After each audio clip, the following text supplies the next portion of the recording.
Modi sir जी, एक छोटे से कमरे में आपने ये कोचिंग सेंटर खोल रखा है, फीस पूरी 500 रुपए महीना लेते हो और नीचे जमीन में बैठा के हमें पढ़ाते हो। कम से कम बेंच का तो इंतजाम कर दो। राहुल, तुम जमीन में बैठ के सही तरीके से नहीं पढ़ पा रहे हो तो कुर्सी या बेंचों पे ऊपर बैठ के क्या पढ़ोगे तुम? वो सब छोड़ो राहुल, मैंने तुम्हें ABCD लिखने को कहा था। ABCD लिख ली तुमने पूरी? दिखाओ मुझे। अरे लिख तो ली मोदी सर जी, ये देखो ABCD लिख ली मैंने, ये देखो कॉपी पर। अरे ये 4 अक्षर लिखने को थोड़ी कहा मैंने, सिर्फ ABCD। पूरे 26 अक्षर लिखो, ABCDEFG, समझे? पूरा लिखो। कोई बात नहीं है, EFG बढ़ा देता हूँ, उसके बाद थोड़ी कुछ बढ़ाना है। अरे भाई राहुल, उसके बाद भी बढ़ाना है, HIJKLMNO।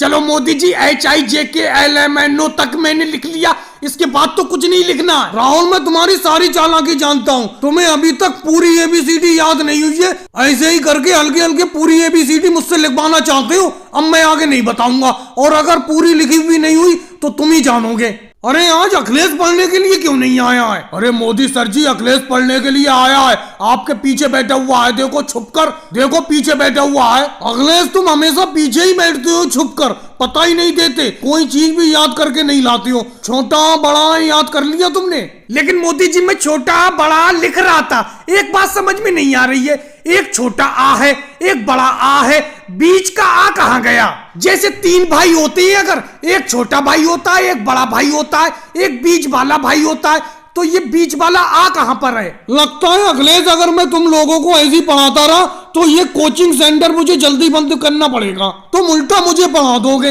अच्छा लालू जी, आप बताओ, अपने देश में कितने जिले हैं? अरे मोदी सर जी, मैं बिल्कुल पढ़ने नहीं आऊंगा। आप मुझसे कठिन कठिन सवाल पूछते हैं, इन सब लोगों से सरल सरल पूछते हैं। अच्छा मोदी सर जी, आप ही बताओ, ये जो बैंडो में से पेड़ दिख रहा है, इस पर कितने पत्ते हैं? अरे लालू जी, ऐसे कैसे मैं बता सकता हूँ इस पेड़ पर कितने पत्ते हैं? ये बताइए मोदी सर जी, जब किसी सवाल का उत्तर आप नहीं दे सकते तो हम आपके प्रश्न का उत्तर कैसे दें? ये बताओ। ऐसा है मोदी जी, अपनी इस कोचिंग सेंटर में अपने हिसाब से हमें पढ़ने दें, आप ज्यादा अपनी टांग ना अड़ाएं।